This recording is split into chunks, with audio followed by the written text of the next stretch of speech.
Assalamualaikum warahmatullahi wabarakatuh. Alhamdulillahi rabbil alamin. Allahumma salli wa sallim ala sayyidina Muhammadin wa ala ali sayyidina Muhammad. Wahai umat terbaik yang dimuliakan Allah Subhanahu wa taala, semoga teman-teman selalu dalam lindungan Allah Subhanahu wa taala serta dalam keadaan sehat walafiat. Baiklah teman-teman, kali ini kita akan membahas tentang 5 dampak buruk akibat memakan makanan yang haram.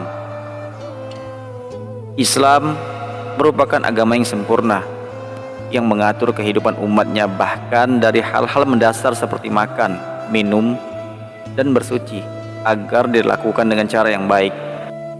Seperti dalam mengkonsumsi makanan, Islam juga mengajarkan agar umatnya hanya memakan makanan yang halal dan baik.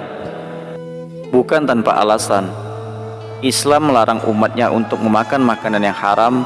Pasti ada kebaikan di balik perintah tersebut. Karena jika kita mengkonsumsi makanan dan minuman yang haram, maka itu akan mendatangkan dampak yang buruk bagi manusia, tidak hanya di dunia, tetapi juga akhirat. Dampak yang pertama dari hasil memakan makanan yang haram adalah tidak diterimanya amal ibadah. Orang yang mengkonsumsi makanan haram, amal ibadahnya tidak diterima oleh Allah Subhanahu wa taala. Bisa Anda bayangkan bagaimana kalau amal ibadah seseorang ditolak olehnya? Semua ibadahnya akan percuma. Sedekah yang ia keluarkan bernilai sia-sia. Salatnya pun hanya tinggal gerakannya saja tanpa ada pahalanya. Ketika Sa'ad bin Abi Waqqas meminta nasihat kepada Rasulullah SAW supaya doa-doanya dikabulkan, maka Rasulullah SAW bersabda, "Wahai Sa'ad, perbaikilah makananmu, makanlah makanan yang halal, niscaya engkau akan menjadi orang yang selalu dikabulkan doanya. Dan demi jiwaku yang ada di tangannya, sungguh jika ada seseorang yang memasukkan selama 40 hari dan seorang hamba yang dagingnya tumbuh dari hasil menipu dan riba, maka neraka lebih layak untuknya." Hadis riwayat Tabrani. Sungguh menjadikan Muslim yang memakan makanan haram, amal ibadahnya tidak akan diterima selama 40 hari. Padahal setiap detik manusia senantiasa dibayangi perbuatan salah dan lupa. Kedua, terabaikannya doa. Dampak buruk kedua dari memakan makanan haram adalah tidak dikabulkannya doa. Hal ini sebagaimana dijelaskan Rasulullah SAW dalam sabdanya, seorang lelaki melakukan perjalanan jauh sehingga rambutnya kusut dan wajahnya berdebu. Ia menengadahkan kedua tangannya ke langit dan berkata, "Wahai Rabbku, wahai Rabbku." Padahal yang dimakannya adalah perkara haram, maka bagaimana akan terimanya doa itu? Hadis riwayat Muslim.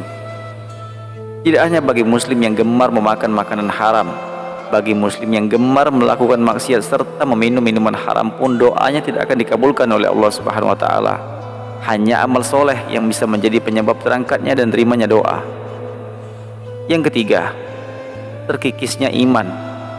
Dampak buruk ketiga dari memakan harta yang diperoleh dengan cara yang batil adalah terkikisnya iman seseorang.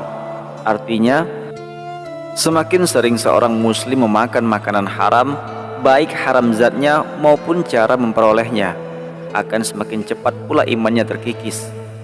Kemaksiatan dan dosa akan mengiringi langkah setiap orang yang tidak memiliki keimanan kepada Allah Subhanahu wa taala.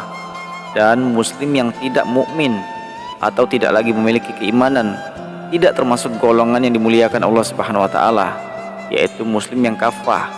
Alih-alih dimuliakan, muslim yang tidak mukmin justru akan dihinakan. Keempat, dicampakkan ke neraka. Memakan makanan haram akan mengakibatkan pelakunya dicampakkan ke neraka yang penuh kehinaan dan penyiksaan. Na'udzubillah summa na'udzubillah. Dan yang terakhir atau yang kelima, mengeraskan hati. Memakan makanan haram dapat mengeraskan hati. Ketika hati sudah keras, tidak akan ada cahaya kebenaran yang terpancar darinya, walau hanya setitik. Hati yang keras akan jauh dari kebenaran Allah Subhanahu wa taala. Karena itu, apabila seseorang sulit menerima kebenaran, bisa jadi yang bersangkutan kerap memakan makanan atau minuman haram. Demikianlah 5 dampak buruk dari memakan makanan haram. Dan di akhir zaman antara makanan halal dan haram sudah hampir tidak bisa dibedakan, sebab banyak orang yang sudah tidak peduli dengan status harta yang mereka miliki. Hal tersebut telah disyariatkan oleh Rasulullah SAW. Akan ada suatu zaman seseorang tidak akan lagi peduli terhadap yang ia ambil, apakah itu halal atau haram. Hadis riwayat Bukhari. Oleh karena itu, setiap muslim harus berhati-hati dan memperhatikan betul makanan dan minumannya. Jangan sampai kelalaian memperhatikan makanan dan minuman ini menyebabkan ada perkara haram dalam dirinya. Sungguh hanya kepada Allah Subhanahu wa taala setiap muslim layak meminta perlindungan dan pertolongan. Baiklah teman-teman, semoga apa yang kita bahas barusan bisa menambah keimanan kita kepada Allah Subhanahu wa taala dan menjadi hamba yang dicintai oleh Allah Subhanahu wa taala. Jika ada kesalahan atau kekeliruan, itu murni karena keterbatasan ilmu yang kami miliki. Karena sesungguhnya kesempurnaan hanyalah milik Allah Subhanahu wa taala. Wallahu a'lam bishawab. Akhirul kalam. Wassalamualaikum warahmatullahi wabarakatuh.